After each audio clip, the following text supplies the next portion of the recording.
Microchip ini membutuhkan waktu hingga 26 minggu untuk membuat miliaran transistor dalam 100 lapisannya yang dikemas ke dalam area seukuran kuku. Mereka adalah otak dibalik hampir semua yang kita gunakan di dunia elektronik yang semakin meningkat ini. Bagaimana perangkat kecil yang kompleks ini dibuat? Proses dimulai dengan pasir yang kaya silikon. Mengapa silikon? Silikon adalah semikonduktor. Ini adalah titik terbaik antara isolator dan konduktor murni, yang berarti sifat-sifatnya seperti konduktivitas. Kebutuhan perangkat elektronik yang berbeda ini juga memungkinkan kita untuk mengontrol sinyal listrik yang melewati silikon. Itu salah satu dari 10 elemen paling penting yang umumnya ditemukan di bumi. Banyak silikon yang ditemukan di alam liar terikat secara kimia dengan oksigen, sehingga kedua elemen harus dipisahkan. Pasir digabungkan dengan karbon dan dilebur dalam cawan lebur untuk menghasilkan karbon monoksida dan 99 silikon murni. Setelah pemrosesan lebih lanjut, silikon ultra murni diproduksi. Kemudian, kristal benih ditempatkan dalam kontak dengan silikon cair. Saat kristal benih perlahan-lahan ditarik keluar dari atom silikon, diendapkan di permukaan bawah. Hasilnya adalah bentang silinder besar atau igot kristal tunggal dari silikon murni. Benteng tersebut kemudian diiris tipis menjadi wafer-wafer silikon. Biasanya memiliki diameter 1 hingga 12 inci. Dengan fasilitas paling canggih, mampu menghasilkan wafer dengan diameter hingga 18 inci. Wafer yang lebih besar tentu saja mampu menghasilkan lebih banyak microchip. Setelah wafer silikon dipotong, proses produksi dimulai secara penuh.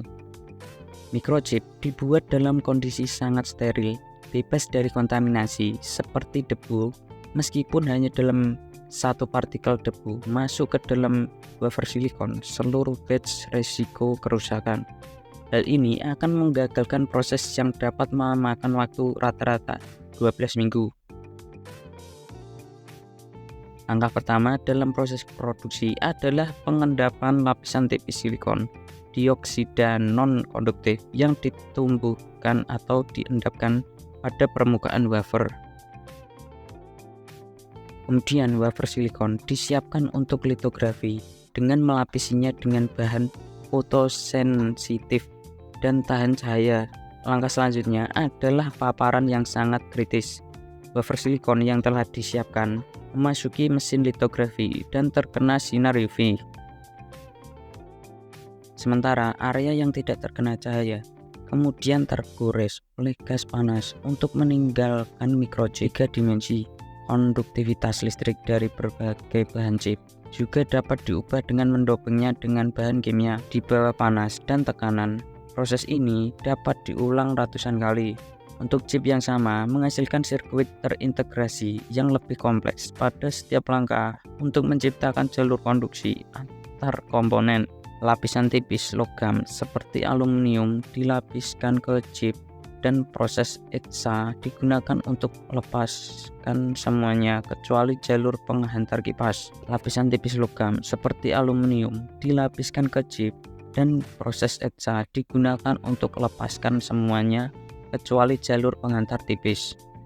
Beberapa lapis konduktor yang dipisahkan oleh isolator kaca dapat diletakkan di chip pada wafer, kemudian diuji kinerjanya sebelum dipisahkan dari chip lain pada wafer dengan gergaji, karena microchip pada dasarnya adalah sirkuit yang dibangun dengan cara yang sangat luar biasa. Skala kecil, mereka memiliki seperangkat komponen dasar, kapasitor yang dapat menyimpan sementara muatan listrik, resistor membantu mengontrol arus listrik, transistor dapat memperkuat atau menghasilkan sinyal listrik yang melewatinya untuk chip yang lebih canggih. Sementara yang ditemukan pada kartu grafis kelas atas yang memiliki 28 miliar transistor yang terpasang, sehingga memungkinkan mereka mengirimkan lebih banyak instruksi dan meningkatkan daya komputasi.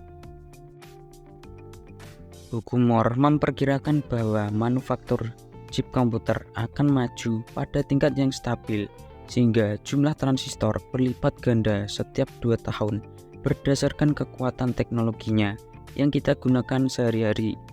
Prediksi lama pada dekade ini tampaknya masih benar. Produsen telah memperkecil ukuran transistor mereka agar dapat memuat lebih banyak ke dalam chip. Setiap terobosan dalam ukuran transistor telah memungkinkan produksi chip yang lebih kuat untuk komputer, ponsel kita, dan konsol game. Dalam beberapa tahun terakhir, mereka telah memperkecil setiap transistor menjadi sekecil 8 kali 10 pangkat negatif, sehingga memungkinkan 50 miliar transistor yang luar biasa untuk dimasukkan ke dalam satu chip. Perkembangan microchip benar-benar salah satu yang kami tunggu, karena inovasi terjadi setiap hari.